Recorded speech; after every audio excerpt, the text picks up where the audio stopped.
ನಮಸ್ಕಾರ ವೀಕ್ಷಕರೇ, ನ್ಯಾಷನಲ್ ಟಿವಿಗೆ ಸ್ವಾಗತ. ನಾನು ಸ್ವಾತಿ ಸಾಲನ್. ಇತ್ತೀಚೆಗೆ ಒಂದು ವಿಡಿಯೋ ಸಖತ್ ವೈರಲ್ ಆಗ್ತಾ ಇದೆ. ಅದು ಕೂಡ ಒಂದು ಪುಟ್ಟ ಕೋತಿಯ ಒಂದು ವಿಡಿಯೋ ವೈರಲ್ ಆಗ್ತಾ ಇದೆ.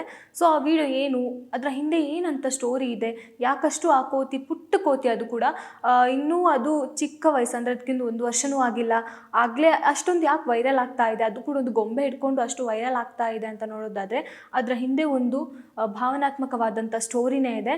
ಅದು ಎಲ್ಲರೂ ಒಂದ್ಸಲ ಹೌದಾ ಹೀಗಾಗಿತ್ತಾ ಪಾಪ ಅನ್ನೋ ರೀತಿಯಲ್ಲಿ ಆ ಒಂದು ಸ್ಟೋರಿ ಕರ್ಕೊಂಡು ಹೋಗುತ್ತೆ ಅಂತಲೇ ಹೇಳ್ಬೋದು. ಯಾಕಂದರೆ ಆ ಕೋತಿ ಹೆಸರು ಪಂಚ್ ಅಂತ ಹೇಳಿ. ಆ ಪಂಚ್ಗೆ 1 ವರ್ಷವೂ ಆಗಿಲ್ಲ. ಆ ಒಂದು ಪಂಚ್ ಹುಟ್ಟಿದ ಒಂದು ಸ್ವಲ್ಪ ದಿನದಲ್ಲೇ ಅದರ ತಾಯಿ ಕೂಡ ತೀರ್ಕೊಂಡಿತ್ತು. ಇನ್ನು ಅನಾರೋಗ್ಯ ಸಮಸ್ಯೆ ಆಗಿರ್ಬೋದು ಅಥವಾ ಏನೋ ಒಂದು ಸಮಸ್ಯೆಯಿಂದ ಅದರ ತಾಯಿ ತೀರ್ಕೊಂಡಿತ್ತು. ಅದಾದಮೇಲೆ ಪಂಚಿಗೆ ಒಬ್ಬಂಟಿತನವನ್ನು ಕಾಡ್ತಾ ಇತ್ತು, ಒಬ್ಬಂಟಿಯಾಗೇ ಕೂತ್ಕೊಳ್ತಿತ್ತು, ಒಬ್ಬಂಟಿಯಾಗೇ ಏನೋ ಒಂದು ಚಿಂತೆಯನ್ನು ಮಾಡೋ ರೀತಿ, ಏನೋ ಒಂದು ಯೋಚನೆಯಲ್ಲಿ ಮುಳುಗೋಗಿತ್ತು. ಸೊ ಅದನ್ನು ಇನ್ನೂ ಅದರ ಮನಸ್ಸನ್ನು ಪರಿವರ್ತನೆ ಮಾಡಬೇಕು ಅನ್ನೋ ಕಾರಣಕ್ಕಾಗಿ ಆ ಮೃಗಾಲಯದಲ್ಲಿರುವಂಥ, ಇದು ಮೃಗಾಲಯದಲ್ಲಿರುವಂಥ ಪ್ರಾಣಿಯ ಕಥೆ ಆಗಿರುತ್ತೆ. ಸೊ ಜಪಾನ್ನಲ್ಲಿರೋದು. ಸೊ ಜಪಾನ್ನ ಇಚಿಕಾವಾ ಅನ್ನೋ ಒಂದು ಮೃಗಾಲಯದಲ್ಲಿ ಈ ಪಂಚ್ ಮತ್ತು ಅದರ ತಾಯಿ ಒಂದು ವಾಸವಾಗಿರ್ತಾರೆ. ಸೊ ಆ ತಾಯಿಗೆ ಏನೋ ಒಂದು ಅನಾರೋಗ್ಯ ಸಮಸ್ಯೆ ಬರುತ್ತೆ ಅಥವಾ ಏನೋ ಒಂದು ಕಾರಣದಿಂದ ಅದು ತೀರ್ಕೊಳ್ಳುತ್ತೆ. ಅದಾದಮೇಲೆ ಪಂಚನ್ನು ನೋಡ್ಕೊಳ್ಳೋಕೆ ಯಾರೂ ಇರಲ್ಲ. ಪಂಚ್ ಒಬ್ಬಂಟಿತನವನ್ನು ಕಾಡ್ತಾ ಇರುತ್ತೆ. ಅಂಥ ಸಂದರ್ಭದಲ್ಲಿ ಮೃಗಾಲಯದ ಜನರು, ಅಂದರೆ ಸಿಬ್ಬಂದಿಗಳು ಏನು ಮಾಡ್ತಾರೆ, ಪಂಚನ್ನು ನೋಡಿ ಅವ್ರಿಗೂ ತುಂಬ ಬೇಜಾರಾಗುತ್ತೆ, ಒಬ್ಬಂಟಿಯಾಗಿರುತ್ತೆ. ಬೇರೆ ಕೋತಿಗಳ ಜೊತೆ ಹೋದರೂ ಕೂಡ ಅದನ್ನು ಹೊಡೆಯೋದು ಬಡಿಯೋದು ಮಾಡ್ತಾ ಇರ್ತಾರೆ. ಅದು ಕೂಡ ಪುಟ್ಟ ಕೋತಿ ಮರಿ ಆಗುತ್ತೆ. ಸೊ ಅಂಥ ಒಂದು ಕೋತಿಗೆ ಏನಾದರೂ ಮಾಡಬೇಕಲ್ಲ, ಏನಾದರೂ ಒಂದು ವ್ಯವಸ್ಥೆ ಮಾಡಬೇಕಲ್ಲ ಅಂತ ಅಂದ್ಕೊಂಡು ಅಲ್ಲಿಯ ಸಿಬ್ಬಂದಿಗಳು ಏನು ಮಾಡ್ತಾರೆ, ಅದಕ್ಕೆ ಒಂದು ಕಂಬಳಿಯನ್ನು ಕೊಡ್ತಾರೆ, ಅಂದರೆ ಬೆಡ್ಶೀಟ್ ಥರ ಕೊಡ್ತಾರೆ. ಇನ್ನೊಂದು ಪುಟ್ಟ ಗೊಂಬೆಯನ್ನು ಕೊಡ್ತಾರೆ. ಸೊ ಆ ಗೊಂಬೆ ನೋಡಿರ್ಬೋದು, ಸಿಕ್ಕಾಪಟ್ಟೆ ವೈರಲ್ ಆಗಿರುವಂಥ ಗೊಂಬೆ. ಆ ಗೊಂಬೆ ಕೂಡ ನೋಡೋಕ್ಕೆ ಆ ಒಂದು ಕೋತಿ ಮರಿ ಥರನೇ ಇದೆ. ಸೊ ಆ ಒಂದು ಪಂಚ್ಗೆ ಏನಾಗುತ್ತೆ, ಅದು ತನ್ನೊಂದು ಗೊಂಬೆ ಅಂತ ಅಂದ್ಕೊಳ್ಳಲ್ಲ ಅಥವಾ ಅದು ತನ್ನ ತಾಯಿ ಅಂತಲೇ ಅಂದ್ಕೊಳ್ಳುತ್ತೆ. ಯಾಕಂದರೆ ಎಲ್ಲಿ ಹೋದರೂ ಕೂಡ ಆ ಒಂದು ಗೊಂಬೆಯನ್ನು ಹಿಡ್ಕೊಂಡು ಪಂಚ್ ಓಡಾಡ್ತಾ ಇರುತ್ತೆ, ಅಥವಾ ಯಾರೇ ಒಂದು ಅಟ್ಯಾಕನ್ನು ಮಾಡಿದ್ರು ಕೂಡ ಅದನ್ನು ಹಿಡ್ಕೊಂಡು ಓಡಾಡುತ್ತೆ.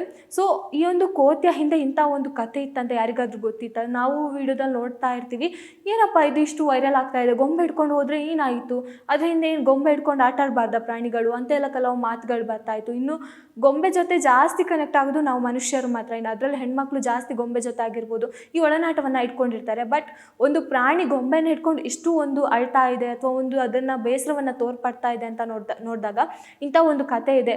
ಅದಕ್ಕೂ ಗೊತ್ತಿಲ್ಲ ಪಾಪ, ಅದು ಗೊಂಬೆ ಅಂದ್ಕೊಂಡು ಅದು ತನ್ನ ತಾಯಿ ಅಂತಲೇ ಅದನ್ನ ಬಳಿ ಹೋಗೋದಾಗಿರ್ಬೋದು. ಈಗ ಬೇರೆ ಕೋತಿಗಳು ಏನಾದರೂ ಅಟ್ಯಾಕ್ ಮಾಡಿದಾಗ ಪಂಚ್ ಏನು ಮಾಡುತ್ತೆ, ಹೋಗಿ ಆ ಒಂದು ಗೊಂಬೆ ಹತ್ರ ಕೂತ್ಕೊಳ್ಳೋದು ಅಥವಾ ಗೊಂಬೆನ ತಪ್ಕೊಂಡು ಕೂತ್ಕೊಳ್ಳೋದು, ಈ ಥರ ಮಾಡ್ತಾ ಇತ್ತು. ಸೊ ಇದು ವೈರಲ್ ಸಿಕ್ಕಾಪಟ್ಟೆ ಆಗಿತ್ತು, ಅಂದರೆ ಈ ಒಂದು ವಿಡಿಯೋ ಸಿಕ್ಕಾಪಟ್ಟೆ ವೈರಲ್ ಕೂಡ ಆಗಿತ್ತು.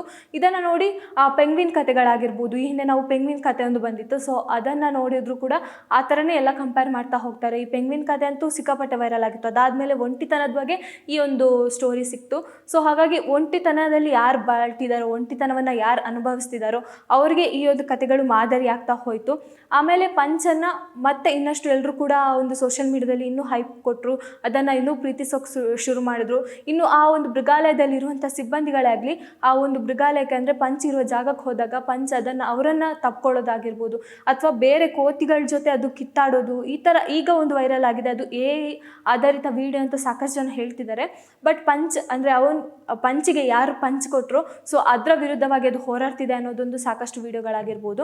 ಹಾಗಾಗಿ ಈ ಪುಟ್ಟ ಕೋತಿ ಮರಿಯ ಸ್ಟೋರಿ ನೋಡಿದಾಗ ನಮಗೂ ಒಂಥರ ಭಾವನಾತ್ಮಕವಾಗಿ ಒಂಥರ ಮನಸ್ಸು ಕರಗೋ ರೀತಿಯಲ್ಲಿ ಇರುತ್ತೆ. ಯಾಕಂದರೆ ಆ ಒಂದು ಕೋತಿಗೆ ಗೊತ್ತಿಲ್ಲ ಅದು ನನ್ನ ಗೊಂಬೆ ಅಂದ್ಕೊಂಡು ಅಥವಾ ಅದು ತಾಯಿ ಅಂದ್ಕೊಂಡೆ ಅದನ್ನು ಪ್ರೀತಿಸ್ತಾ ಇದೆ, ಅದರ ಜೊತೆ ಹೋಗಿ ಮಲಗ್ತಾ ಇದೆ, ಅಥವಾ ಅದನ್ನು ಹಿಡ್ಕೊಂಡು ಏನೋ ಒಂದು ಅದು ಅದರಷ್ಟಕ್ಕೆ ಅದು ಮಾತಾಡೋ ರೀತಿಯಲ್ಲಿ, ಏನೋ ಒಂದು ಯೋಚನೆ ಮಾಡೋ ರೀತಿಯಲ್ಲಿ ಈ ಥರ ವೀಡಿಯೋಗಳು ವೈರಲ್ ಆಗಿತ್ತು.